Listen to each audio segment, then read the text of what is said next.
Hey there. Welcome to another episode of the Super Review Show's Mixed Bag coming to you live from many caves as always. I am joined by my incredible friends, Bill and Justin. What's going on, guys? What's up, J-Man? Hey, hey, How's it hey. going? It's going good. But yeah, so we're it's live again on Mixed Bag Wednesday night. Here we are once again. And just a reminder, everyone, that we the best podcast. We the best podcast. Podcast. Someone hashtag that, please. Um, anyways, I digress. Even better, guys, if you like, comment, subscribe, and hit the bell for notifications as well. Boom. Boom. So you can stay up to date on all of our Super Review Show madness that's going on. But Bill chose a very interesting topic tonight, didn't you, Bill? Yes, I did. Okay. Now, we all know there are great movies that, like The Godfather, Casablanca, Mhm. Wizard of Oz, movies that just age like fine wine. They just get better and better with age. Then Well, there are these milk these movies, as Justin said, age like milk. there are movies that we talk about that age like milk. So our topic tonight is movies that did not age well. Yeah. It could either for maybe the effects or for reasons that are Justin, help me out here. For problematic subject matter. So today we're gonna be talking about movies that didn't age well, and we know most of our viewers are adults, but if you watch this with your kids, first of all, what the hell is wrong with you? Second of all, you might want to ask them to leave the room. Do you think that's Yes, fair? Justin, fair? Yeah, fair. I'd say so. So so sit back, relax, and talk about let's talk about movies that didn't age well. Yes. So Bill's gonna go first tonight with his first pick. What is your first pick, my good man? Oh, me? Okay, I'm going first. You're going first tonight. American Pie. Ha. American Pie. Not the song, but the movies. Let's talk about Ha. American, shall we? Okay. This was the beginning of okay, if you guys are like me and Justin's age, sorry, JT, you're a little too young to be in this conversation. Justin, agree or disagree?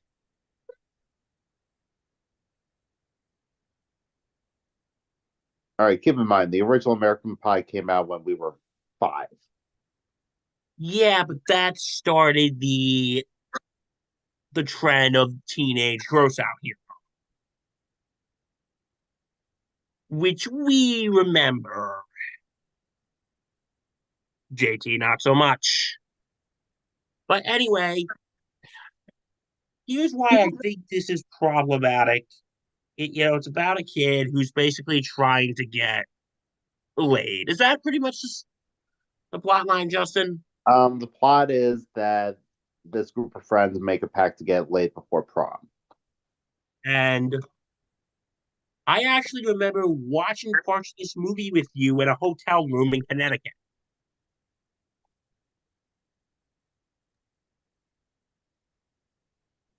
Okay, I just want to say nothing happened in that hotel room. Separate beds. God. We were there for Connecticut. Yes, please make that clear. But no, I remember we were flipping through something and this came on, and then this scene, which I think is so problematic today. A kid who is trying to have sex with this young lady. His friends are filming it. Yep. That is just so. I'm sorry, that is screwed up on so many levels.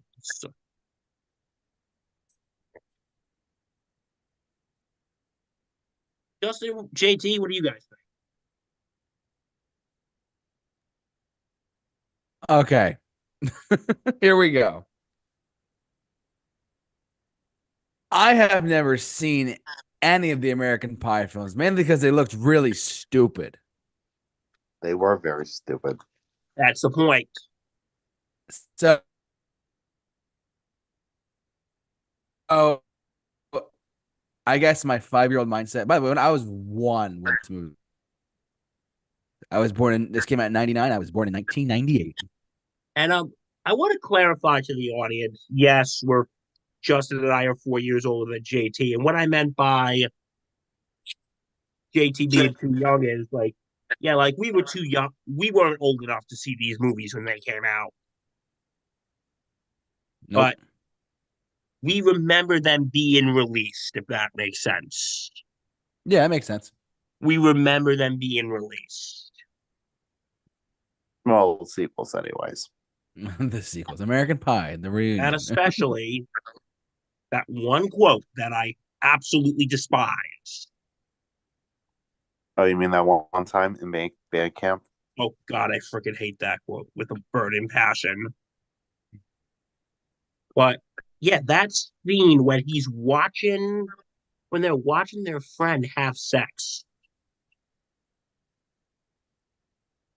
over a computer, that is just very,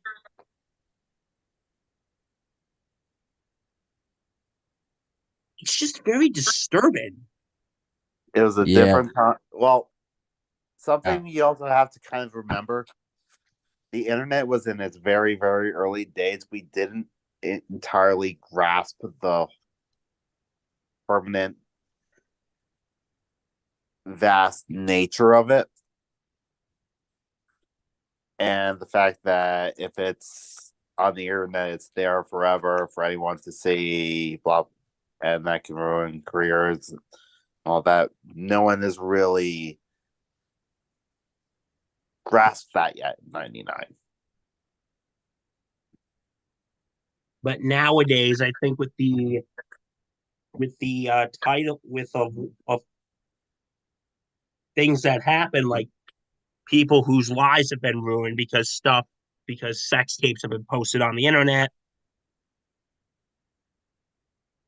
how our lives were ruined by the Kardashian sex tape, which created Justin's famous line.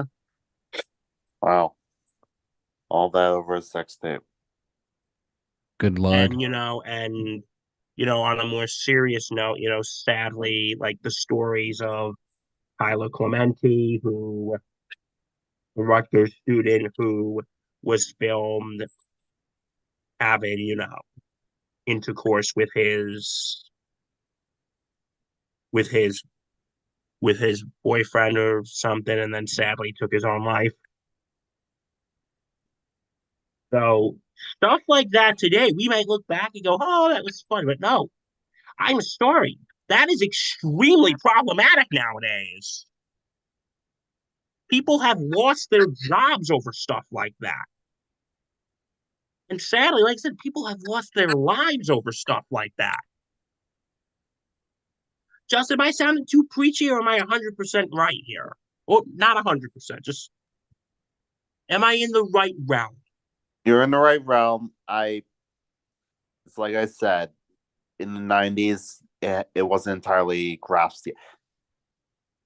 Even less so in '98 when this was probably filmed and edited.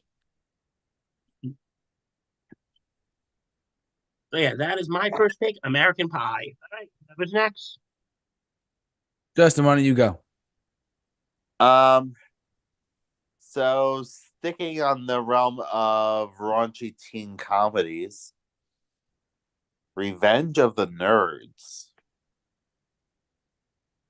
Oh my God, I didn't even think of that. That's funny.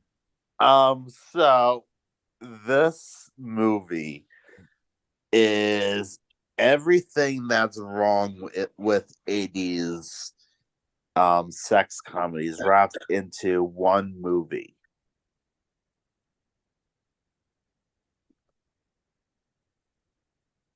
This includes bullying,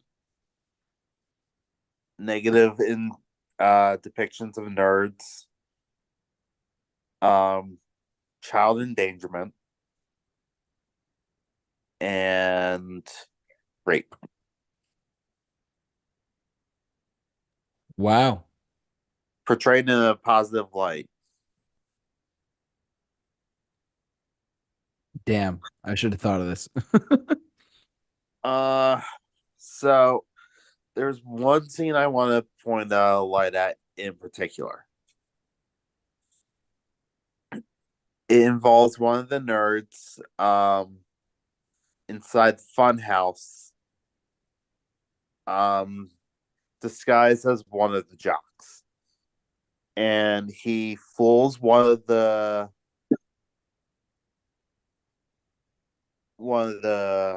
popular girls into thinking that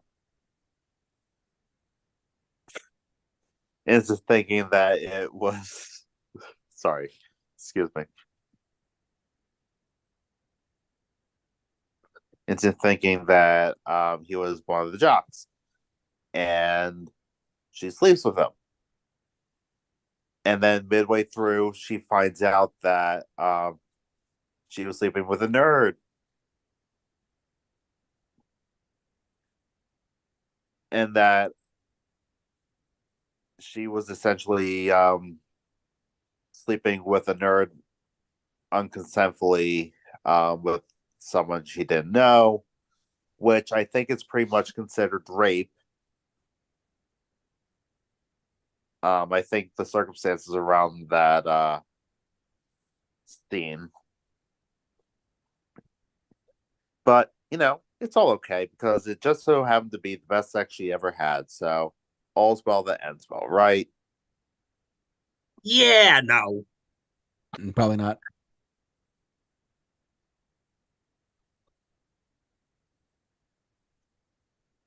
This is just Can I be honest with you both? yes. But I remember clear as day. I want to just bring this up for a sec.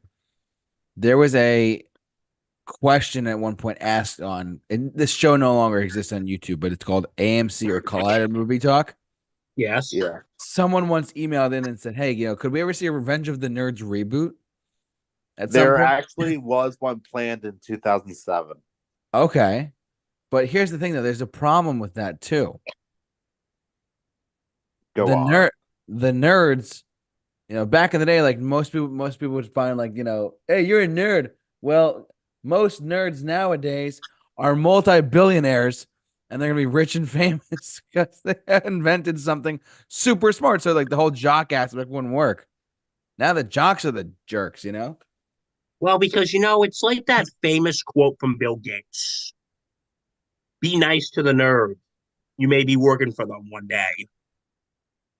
It, it's true. Because you know what?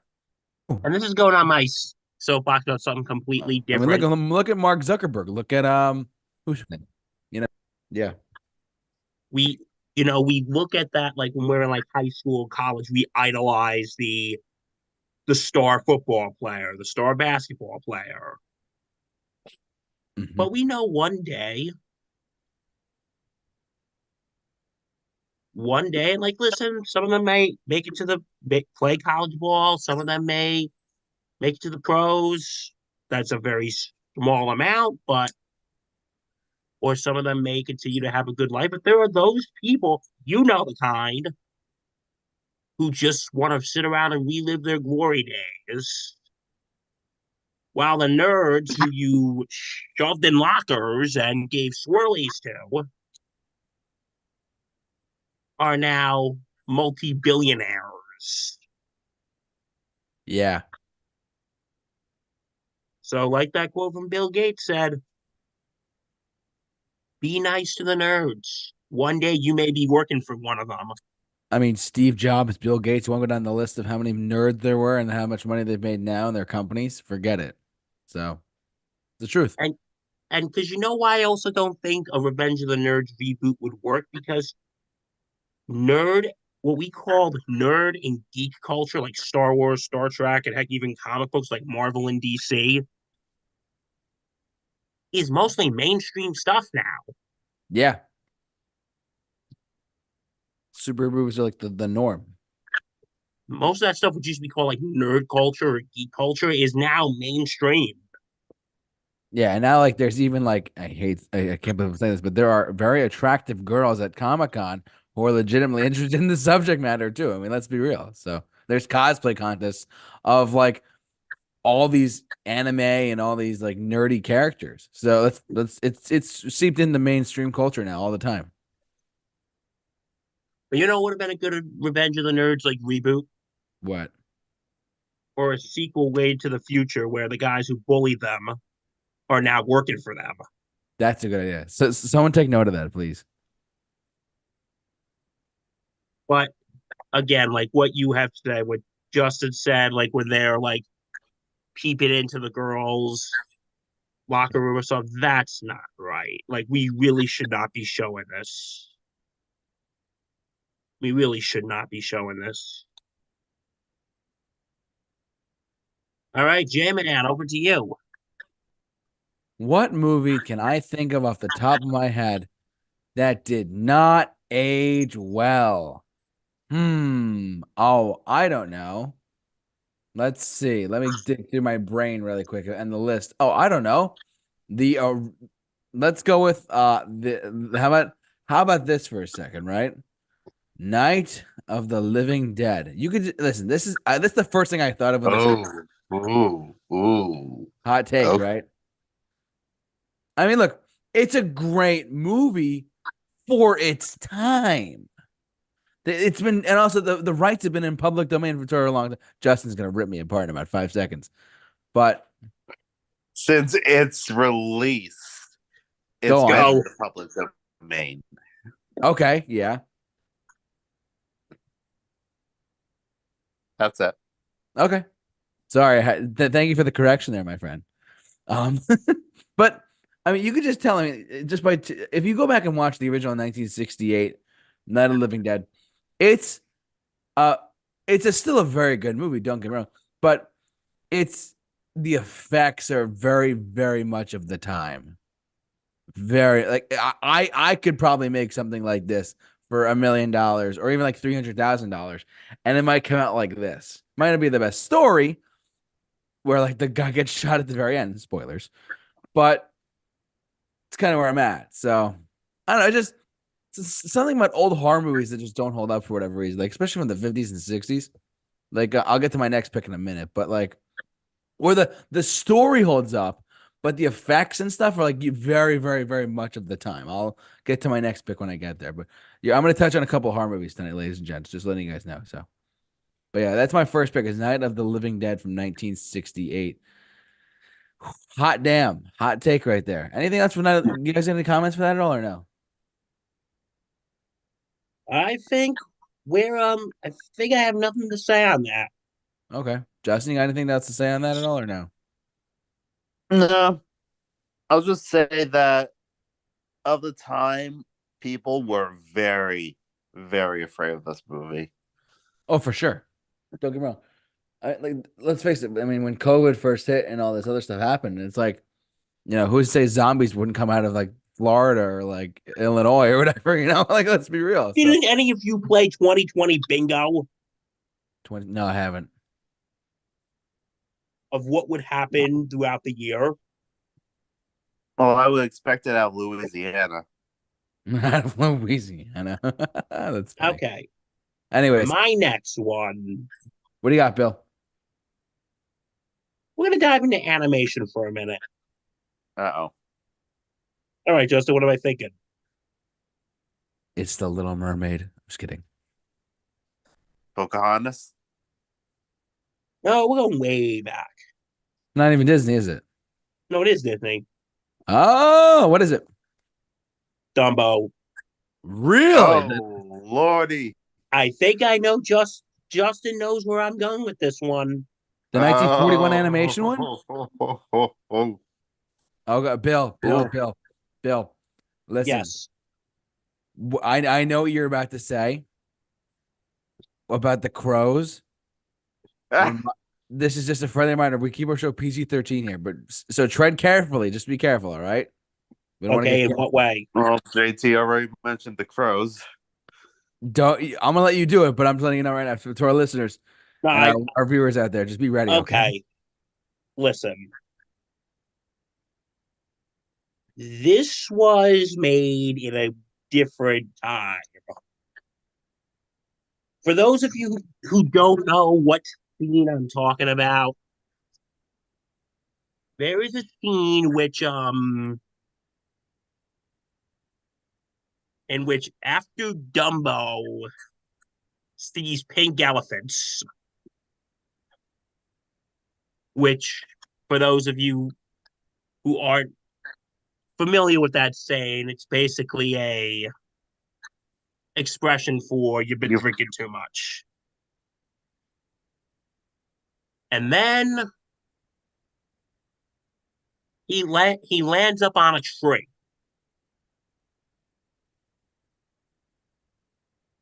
And then there are a bunch of crows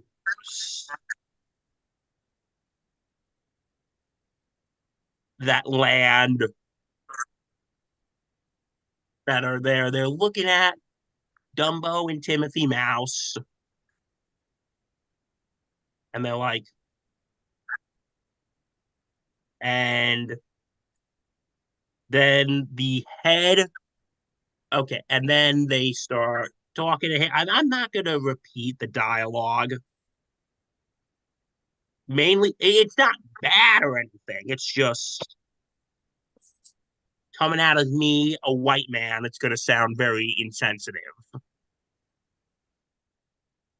And a word that I don't really like to toss around liberally, but that word. Give you a hint, starts with an R and it ends with a T. Oh God, here we go. But then and the crows they start they start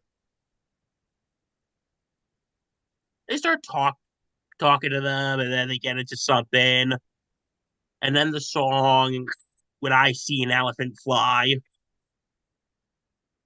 which I'm not gonna lie, I think the song is kind of catchy. I think the song's kind of catchy. But okay, now let's address, no pun intended, the elephant in the room. The head of the crows is named Jim. Wah, wah. Jim Crow,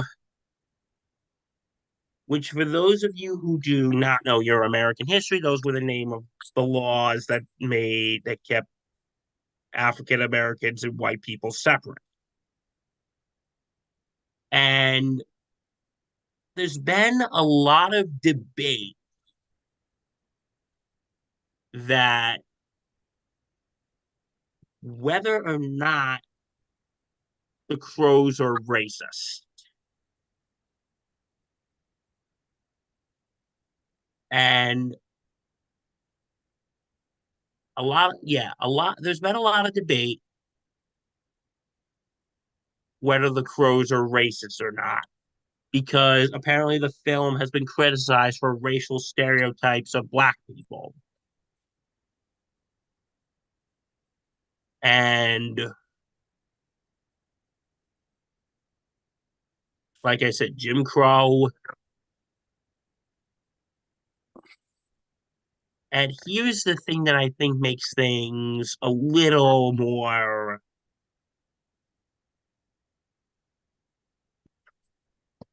the head, the head, Jim Crow. I think he was voiced by a white actor. He was voiced by a white actor. I think this makes it even more problematic. Yep. But the Mm. rest of the crows were voiced by black actors. What do you guys think? Oh, by the way, interesting fact: Jim Crow was actually voiced by Cliff Edwards, who also did the voice of Jiminy Cricket in Pinocchio. Oh no way, I didn't know that. So they talk in a very stereotypical way.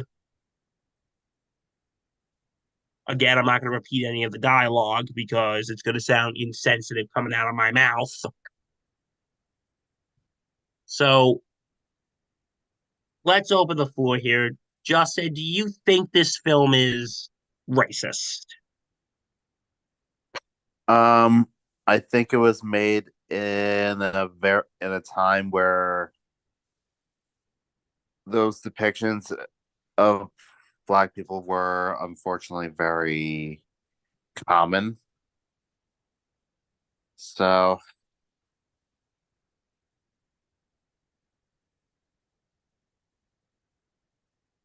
I'm in the camp of it wasn't right then, it's not right now, but it happened and we shouldn't erase history because of it. Because if you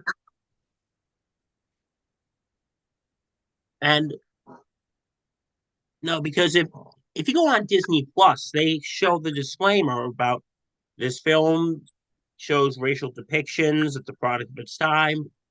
Such depictions were wrong then, and they're wrong now. And the thing is, this I think this part can be seen as problematic.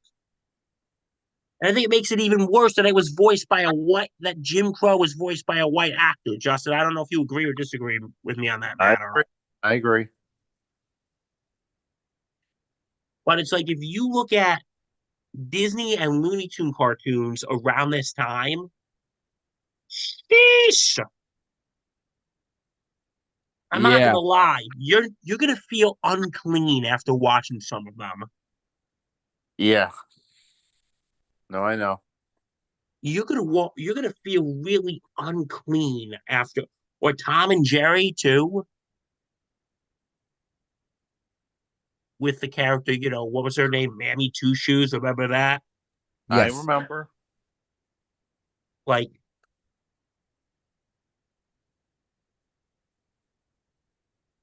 They weren't that against showing her on Boomerang all the time.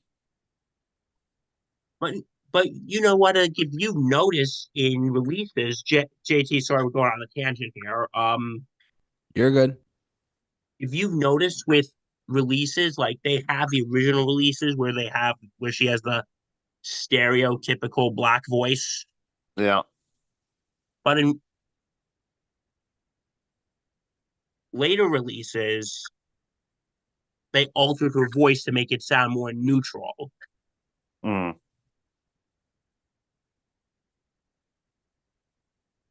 So, and of course, Disney's other thing they'd wish to see in the closet, zippity doo dah, zippity yay. Ah.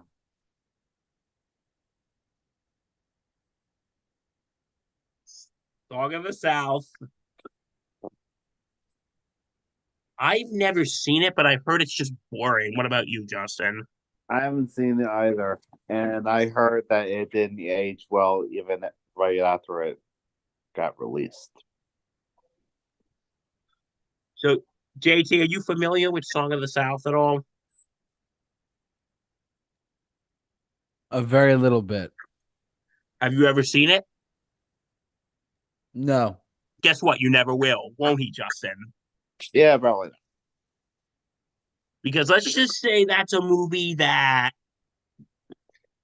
Disney's gonna keep behind the vault for a very long time.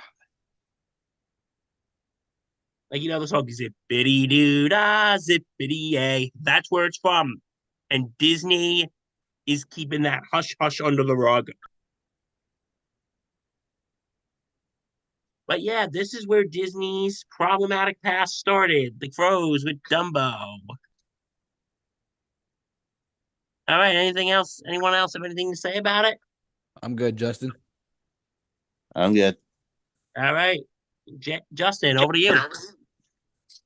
All right. So my next one, I'm going a,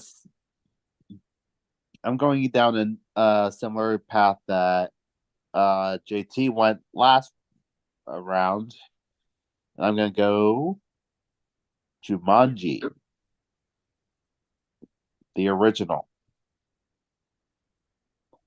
with Robin Williams. Not that one.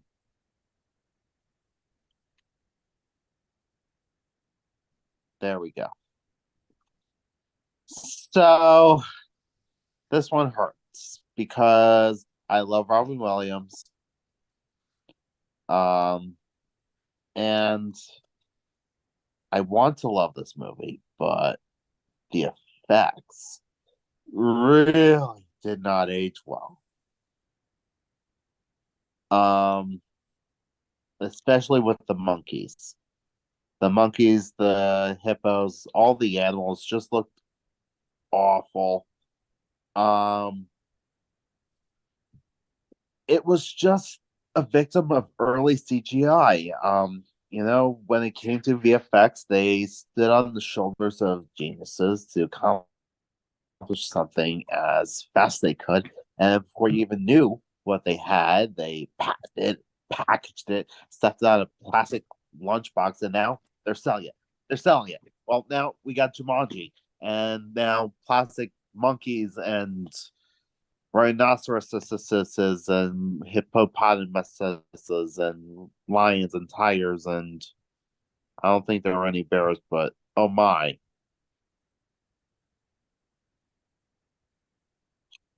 Just a Really? CGI cluster fuck.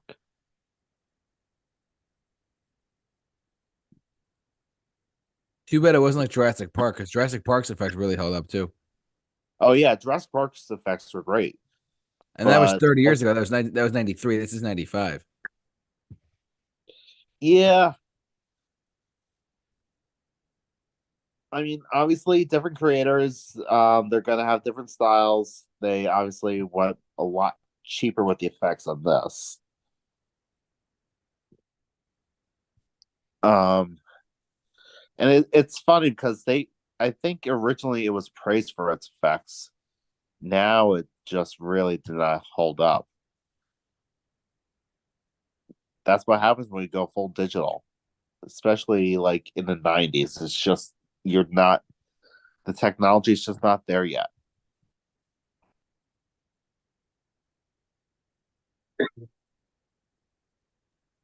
Bill, have you seen this movie? I don't think I have. I saw it once. Robin Williams, God rest his. I haven't seen this movie in a long time. Is the Jumanji remake from 2017 or 2018? Is that like a or whenever it came out? Is that a sequel?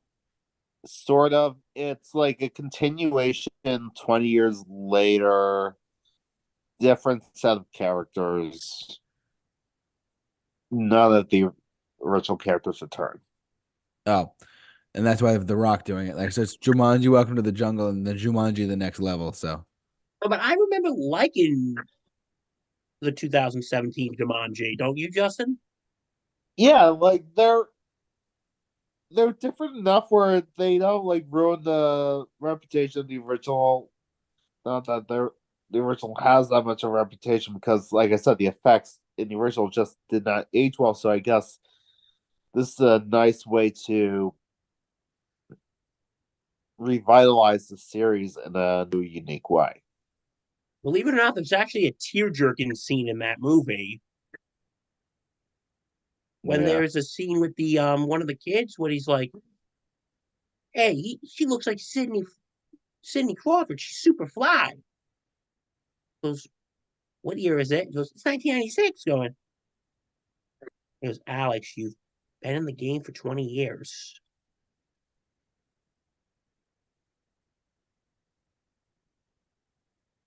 When he doesn't realize he's been in the game for 20 years. yeah. But yeah, I've never really seen the original Jumanji. Well, the effects are not good.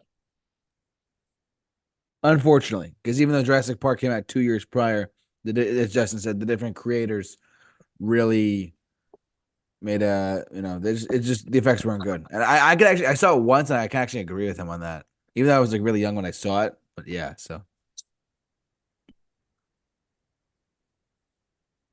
is it my turn?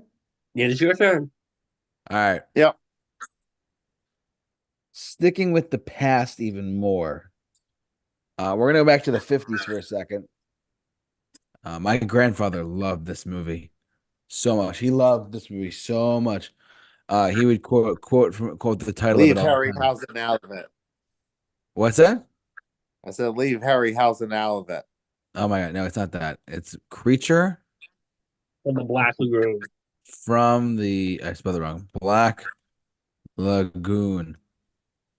Funny story really quick. I saw this movie when it got re-released in theaters recently, like last year or 2022, whenever it was. I actually saw it when it was re-released in theaters. Now, mind you, this is a movie from the 50s. It's not that it's a very good movie too. It's not anything special. But the thing about this one, I mean, movies in the 50s, like you want to talk about like effects, computers were like the size of like your house. Computers were like just these enormous parts of like, and the visual effects were not that great back then, of course. I mean, obviously time progressed and things happen and things have evolved over time as far as technology goes. But with this movie, it's a movie I really enjoy. The one time I saw it in theaters, which by the way was the first time I saw it too. But this movie, like they use practical a lot, and you could just tell it's like it's funny. It's the creature from the Black Lagoon. Like if those you are listening to this, just Google creature from the Black Lagoon, and the underwater shots are so clear, and yet from the top, it's so like you can't see the bottom of the lagoon. It's things like that. To me, it just shows like, I mean, yes, it's a product of its time, as I mentioned with Night of the Living Dead, but this one is just it's still a fun horror movie, a fun like scary movie to an extent. But I don't know when I was coming with when I was coming up with a list of films to talk about tonight for movies that didn't age well. I feel like if they remade this, it would have to be like super scary. Like they make it even like where like the creature would go out and like kill you kind of thing. You know what I mean? Well, we'll see what happens with James Mangold's Swamp Thing. Yes. Well, and that actually when that movie comes out, where that'll be a good testament to see if a Creature from the Black Lagoon remake would come out. I mean, has it ever been remade? Do we know that? Let's look it up. Let's see. Let me go on the Wikipedia page. It's a movie based on the black and white horror movie, blah blah blah, directed by Jack Arnold. Um, Reboots and remakes. There were sequels, but there's a canceled remake in 1982. John Landis, who directed The Thing, wanted to do it. John Carpenter was developing a remake. Ivan Reitman, before he died, was trying to do a remake. And then all of a So it sudden, sounds like a remake's pretty much cursed. I would think so. Also, just on a side note, it says that it says that they Universal Studios wanted to have like a monster cinematic universe, the way like Marvel has the MCU. They want Yeah, their and horror I movies, think they and tried to have someone as the creature. yeah, they tried to have like the creature and like the Wolf Man and the Mummy. They were gonna reboot all of these films and make a Yeah, they were gonna shared. have The Rock as the Wolf Man. Oh wow, that's expensive, but because it's The Yeah. Rock. But yeah, I don't know. There's something about movies from back then. Like there's something haunting about movies from back then, like in the 40s, 50s, and 60s. At the same time, though, the effects like just don't hold up for whatever reason. Like the story does, but you can tell it's a product of its time. That's kind of where I'm coming at with this one. So, anything else for the creature from the Black Lagoon, guys? Nothing good. Justin? I mean, it gave us Guillermo del Toro's career, so That's there's true that. because with The Shape of Water, right? Basically all of his movies were inspired in some way, shape, or form by Creature of the Black Lagoon. I didn't know that. This has been a moment of truth with Justin. We're gonna call that from now on. A Moment moment of of truth. A moment of truth from Justin. That's our next T-shirt. You should follow that up with the what's it? The X-Files theme. Moment of the moment of truth. Okay, are you ready for mine? Yes, Bill, talk to me. Okay, this movie was actually an Academy Award winning movie. But the effects didn't hold up. No, this has something to do with effects. This has to do with problematics. Okay. Rain Man. Oh, Oh. okay. Oh, no, I think you told me about this before, but go on. I know a lot of people like this movie, but I'll be honest, I don't think this movie has aged well. For those of you who've seen the movie, here is the short version. Tom Cruise finds out after his father passes away that he has a brother who lives in an asylum, and his brother is Ray, played by Dustin Hoffman. Hmm. And it turns out that Dustin Hoffman's character is autistic. And okay, the film itself, you know what? I'm willing to give this movie a little bit of grace. And that grace is we didn't know much about autism at this time. We didn't know much. So they're just going off what they have. So, and a lot of people had said, well, this movie really was one of the first ones that depicted autism. This was one of the movies that depicted that basically made autistic people visible. Hmm. But to be honest, I don't know because it shows autistic stereotypes, such as, and like, listen, it does show some signs of autism, like routine, but the thing that annoys me is the savant skills. I want to tell all the ignorant assholes out there something, and you better be listening. Are you ready? Not all autistic people are savants. Because I have been in a situation, and JT knows about this, and Justin, I think you know about this, where, okay, for those who don't know, surprise, I'm on the spectrum. I know you're all shocked right now. Justin, is anybody shocked? No comment. Okay. But I have been in a situation where someone has asked me, do you have a savant skill like in Rain Man?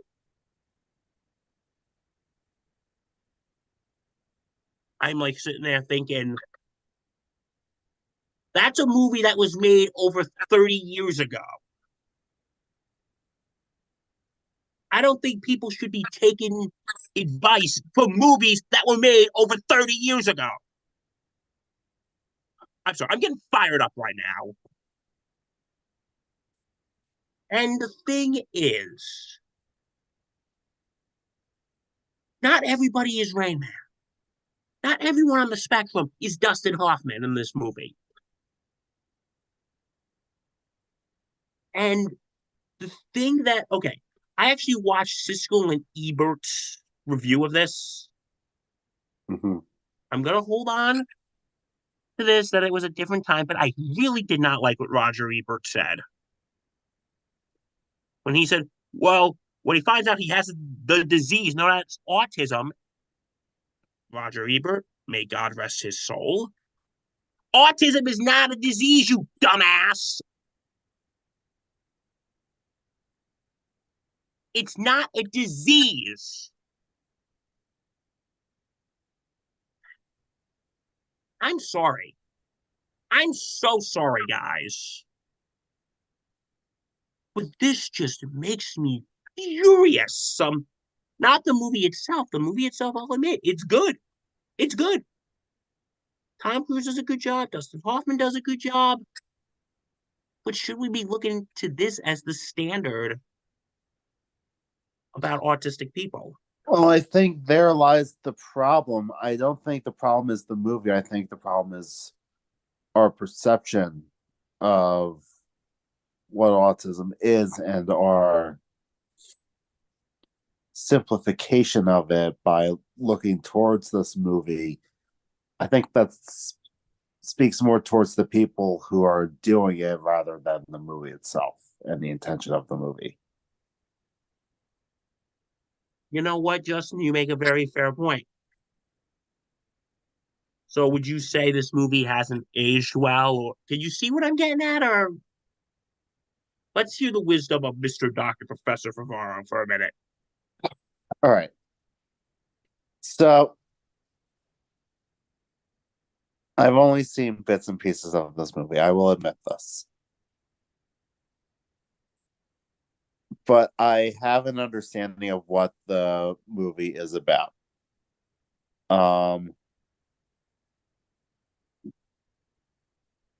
So the character in this movie has a savant skill. Okay, fine.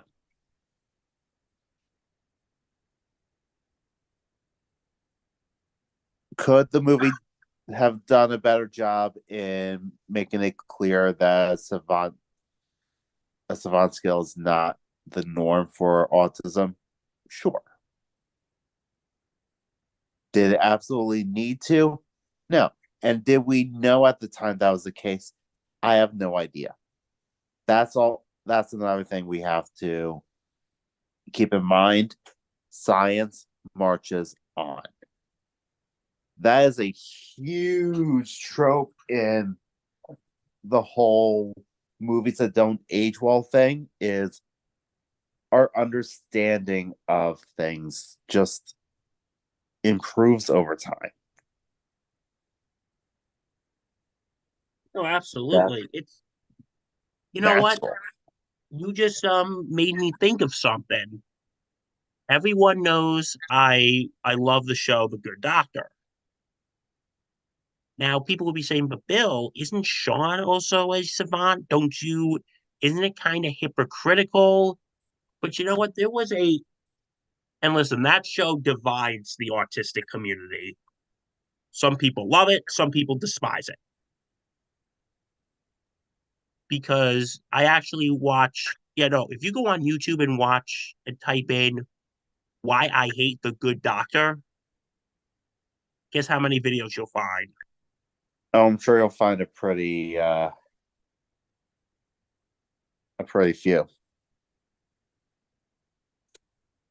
And but you know what? There was this one woman I was watching who was defending the show. And she said, because a lot of autistic people have said, well, Sean doesn't represent me as an autistic person. And she said she was also autistic. She said, yeah, he doesn't represent you. He doesn't represent all autistic people, just one type of autistic people. And I think that's what this movie, I think maybe back then they tried to show that this represents all autistic people. And I think, as you said, Justin, I don't think, I think nowadays, now that we know more and that autism is a spectrum, Hmm. and that not everyone who has autism is Raymond or Dr. Sean Murphy, I think now, I think it's maybe aged well because we as a society, it hasn't aged well because we as a society have now become more informed. Yeah. Does that make sense? And if you think that this movie aged badly because of that, try that Predator movie that came out in 2018, with Shane Black. Oh, what happened? I didn't see it. It tried to portray autism as the next step in human evolution.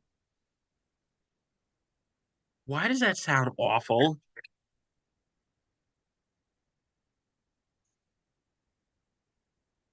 It was like tried to give a reason why the autistic son was able to pilot a spaceship or something like that.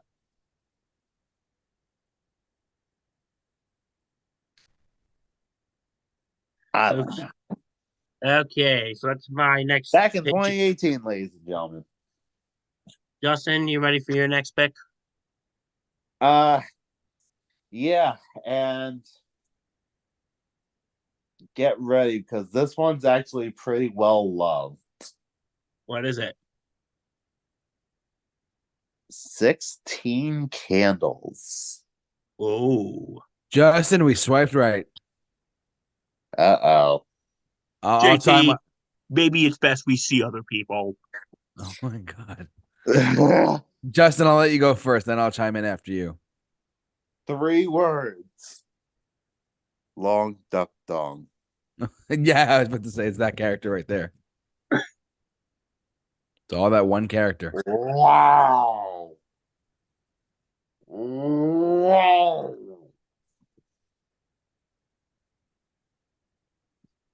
Yeah, go ahead. You go first. Um, the 80s had no problem with offensive humor. It seemed. Um, so in 16 Candles, the family surprises the daughter with a foreign exchange student named Long Duck Dong. Yep. Yes, that is his name. Um, he, the entire family, like, watches this poor kid like a zoo exhibit at the dinner table.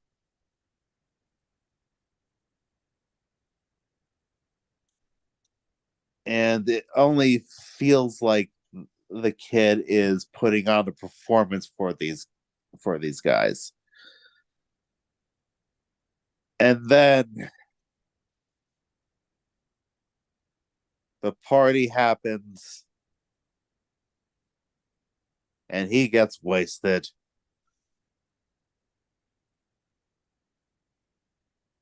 And then he's out on the lawn completely wasted, hungover. The family's wondering, where is my automobile? It's very offensive.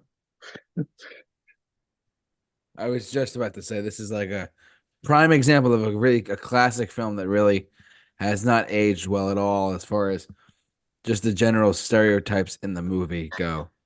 Oh, and let's not forget um oh gosh, what's his name? Not Michael C. Hall. Anthony Michael Hall. Thank you, Anthony Michael Hall. Um Anthony Michael Hall's character um is constantly perving on the main character. Like it's that's very disturbing.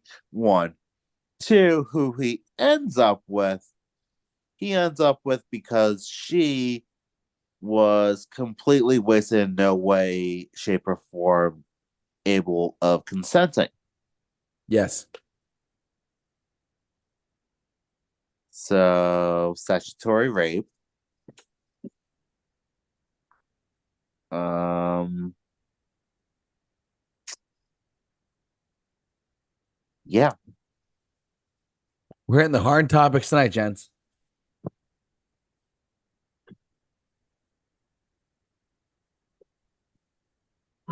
And to think, this was supposed to be a film that got what it's like to be a teenage girl in the 80s. I mean, granted, it probably did, but Jesus. Yeah, no, Justin's right on this one.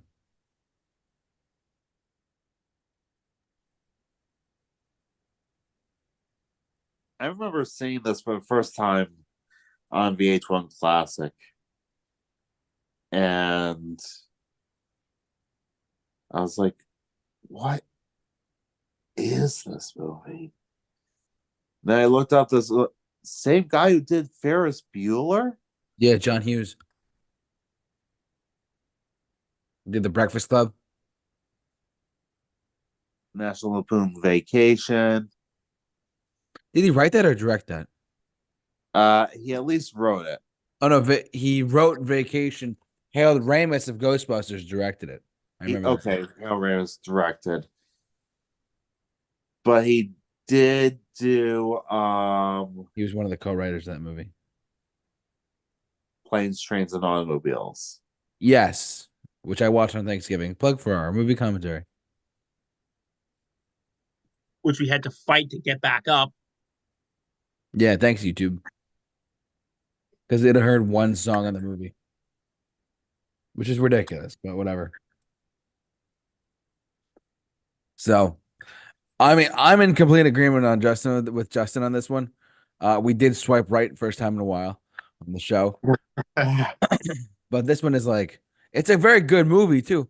It's just it really touches on some touchy stuff of the time, let alone today too. You know how it holds up like 40 years later. Mind you, it came out in '84, so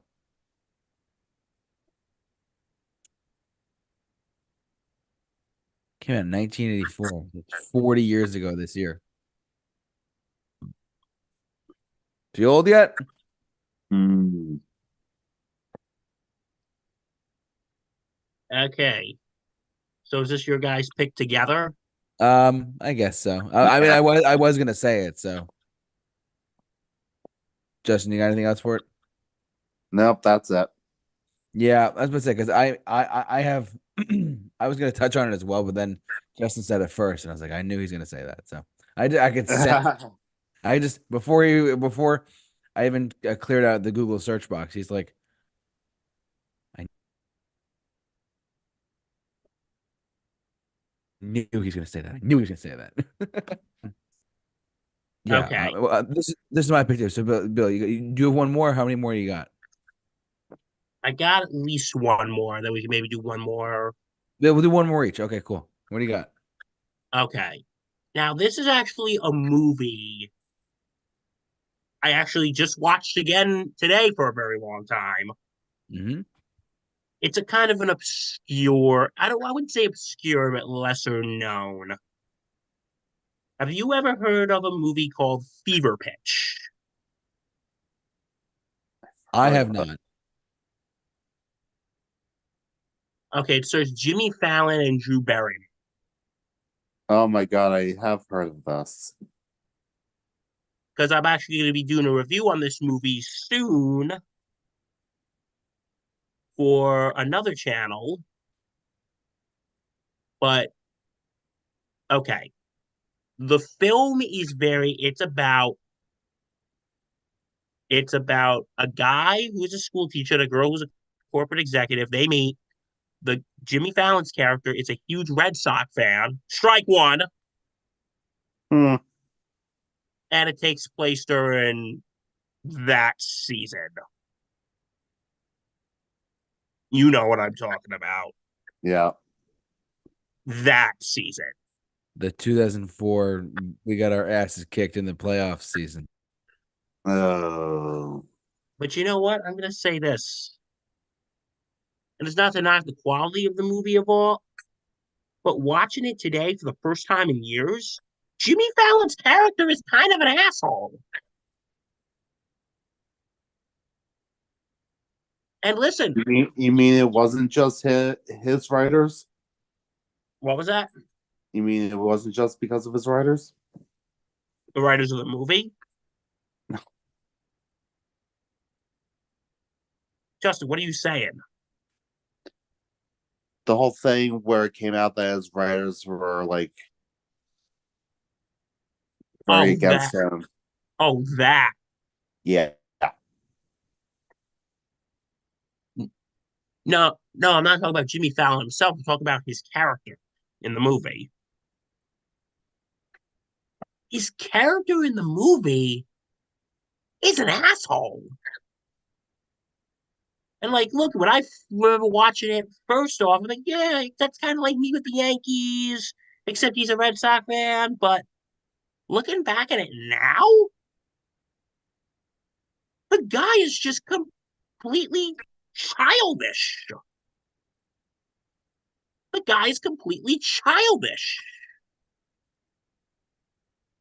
And like, there is a scene when Drew Barrymore comes and says, "Hey, I got this thing for my job, and guess what? They're flying us out to Paris. They're flying me out to Paris, and I'm taking you." And he goes, "Wait, what?" He goes, "Oh, I can't do this. We got, you know, because okay, he has season tickets for the Red Sox. Going, oh, because the Oakland Athletics are coming into town. Oh no, Seattle. Oh, Seattle's coming into town." And they get into this huge fight, and Drew Barrymore's character is saying, but the main character's name is Ben, going, Ben, I'm late. But what do you mean, I'm late? In other words, she might be pregnant and she wanted to take him to Paris to tell him. I'm sorry. That is a serious character flaw. Justin, what do you think? Yeah. From what I Like, what? understand, this movie didn't get great reviews anyway. And listen, I'm not going to get into too much because I am going to be doing a review on this. But watching this today, Jimmy Fallon's character is an asshole. And Drew Barrymore's character, her hands aren't exactly that clean either. Like first you say, "Hey, it's good that you're really into to the Red Sox." I question his team, but it's good that you're really into this. But then she really just turns and then just she's trying to vie for a promotion and all that. And like her friends in the movie, okay, maybe just one of her friends, her friend is a complete and utter bitch.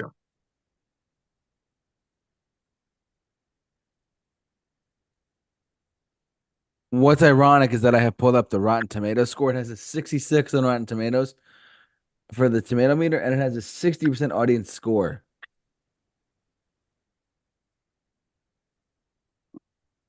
Like, I'm sorry. The For a while, Jimmy Fallon's character is likable, but then a while, he sounds like a giant man child.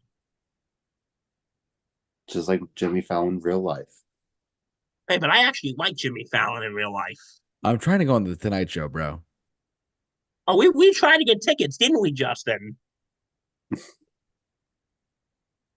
It's like literally the Hunger Games. Wouldn't you say that, Justin? Mm. It's like literally the Hunger Games. I know someone who got on, but I'll tell you guys about that later. So, All right, so that's my pick. Next.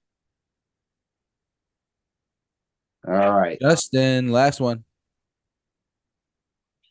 So I say, what about Breakfast at Tiffany's? I said, what about breakfast at Tiffany's? I was gonna say this one too, but go on. It's not my pick that we didn't swipe right. So I mean, it could this be. one is for one huge reason. Uh, Mickey Rooney's portrayal as the Japanese neighbor, completely in yellow face. And apparently, this was a completely acceptable form of humor back in the day. Woof.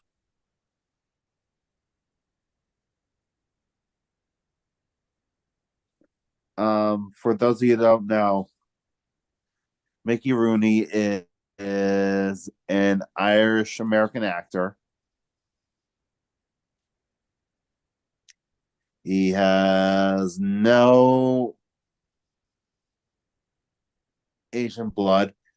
You know what? We can also loop in the Conqueror onto this one. That was also a movie about an actor in yellow face.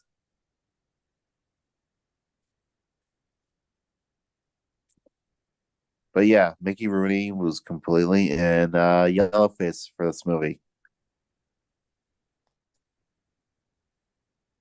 Apparently, the author of the book, Truman Capote, really did not like this portrayal of the character. Wait, Miss Truman Capote? Yamayoshi. What? Truman Capote wrote the book? That's right. The In Cold Blood Truman Capote? Yeah, that's correct. I did not know that. This has been The More You Know with Justin.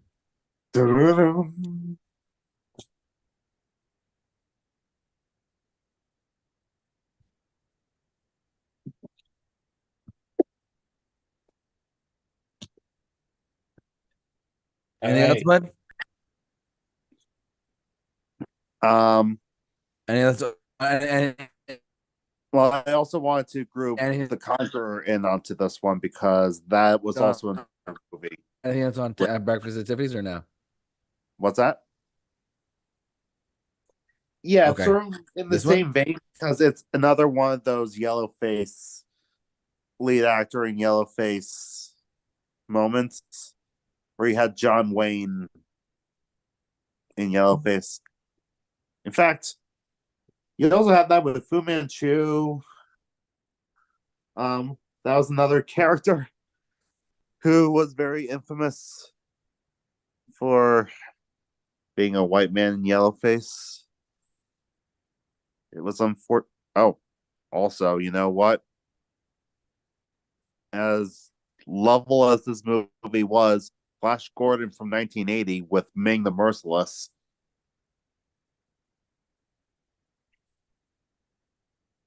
I know I'm going very rapid fire right now, but come on. What was with all the yellow face?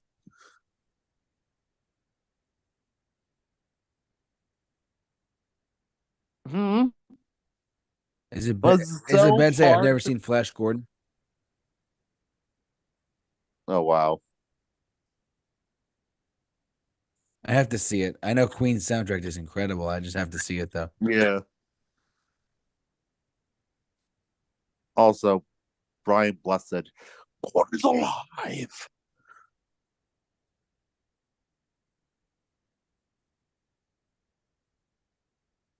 I'm sorry, I just wanted to go on a anti-yellow face rant. You're good. You're good. You went I on have. a rant when we were talking about Rayman. You can go on this rant. It's okay. It's all good. Whew. Do you have anything else to say about any of your picks here or no? Um, yeah, don't do yellow face. Otherwise, I will find you Okay. Okay. and I will He'll rant kill you. about you. Not literally, but yes. Anyways, is it my it's my last pick for the night, guys? Yep. Yeah. All right. So it's ironic that I just saw this movie, well, one of this movies in the franchise the other day. But Indiana Jones and the Temple of Doom. Yeah. I'm not gonna go. I'm not gonna go too much into this, but hear me out for a sec. First off, I'm of the opinion that the Indiana Jones trilogy is a great set of films. The fourth one kind of petered off a little bit. It's like It's not bad, but it's not great kind of thing. The fifth one was a step up, truthfully, from Kingdom of the Crystal Skull, but it was a nice send off for the character. Have you guys seen Dial of Destiny Not yet? yet. Not yet. Nope. All right, we'll have a viewing party of it soon, I promise. When we're all said and done here, but and this is also turns 40 this year too. But Indiana Jones and the Temple of Doom. For those of you guys who have never seen the movie, Yeah. it depicts. For those of you who have not seen the second Indiana Jones film, I mean, mind you, it was made in the 80s with Spielberg directing it, and Spielberg's one of the greats. He's probably the level of directing that you want to try and be. But the stereotypes of both, I'm going to just say this, Short Round, the combination of Kiki Kwan and Short Round. Hold on, Dr. Jones, your potatoes. Like, come on. Like, it's questionable. It's questionable. It can get offensive to some people. I would say it actually would get offensive. And look, it's not a bad movie by any stretch of the imagination. I'm just saying though that looking back at it more and more, and I'm like, you got like the Mola Ram characters, kind of like he's taking your heart out and stuff like that. And you got he's taking people's hearts out. He's even like he's burning like they're in India of all places in the world. They're in India. Like there's a very stereotype of like I hate to say this, but racism here and there. It's like like the way that the way that the film depicts like people in India. I don't know. I mean, it's still a very good movie in my opinion. I mean, do I think they took a hit after Raiders of the Lost Ark? Not really, no. But I do think that, and Bill and I touched on this actually when we talked about the movies given the wrong ratings. This one and Gremlins were the movies that caused the MPA, Motion Picture Association, to create the PG-13 rating. Yes, sir.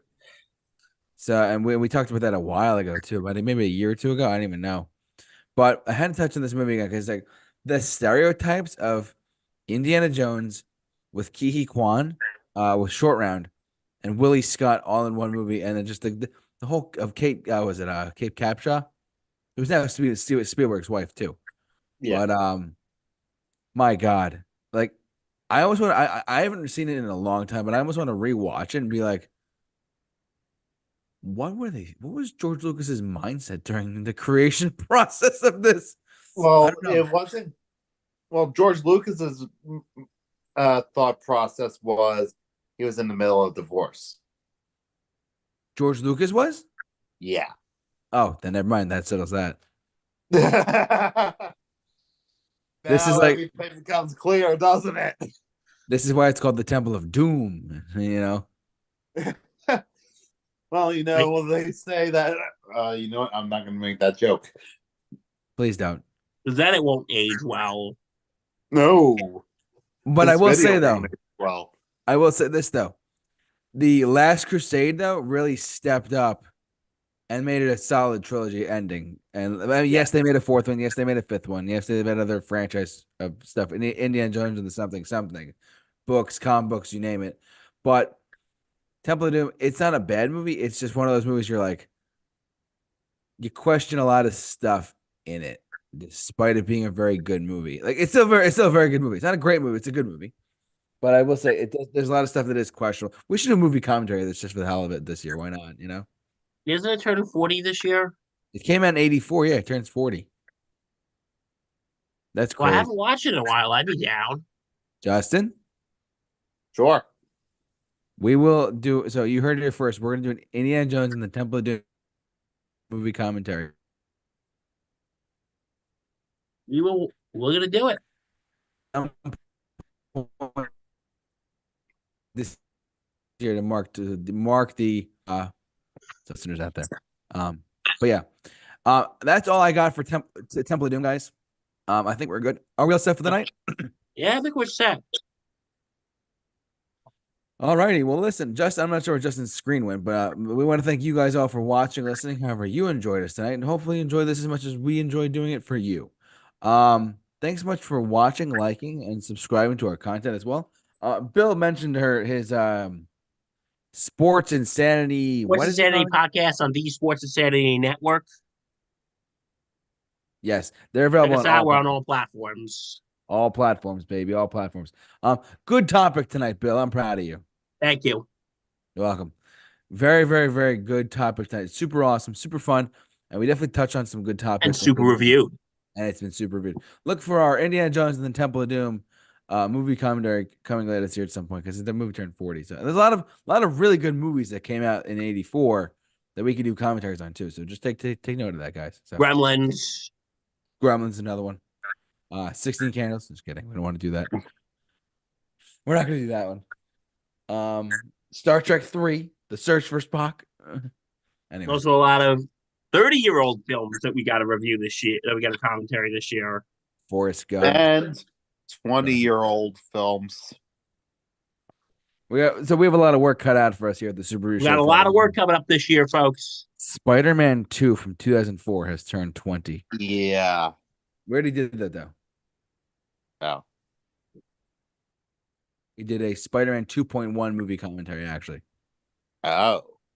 Wow. And it's one of our more popular videos too, actually. And I'll tell you guys about that later. Besides the point though, we want to thank you all for watching and listening, however you enjoyed us tonight. Thanks so much for watching and listening to our content. As always, hopefully you enjoyed this as much as we did. But for all of you, for all of us here at the Super Review Show, stay safe, take care, Take care. and Be awesome. be awesome.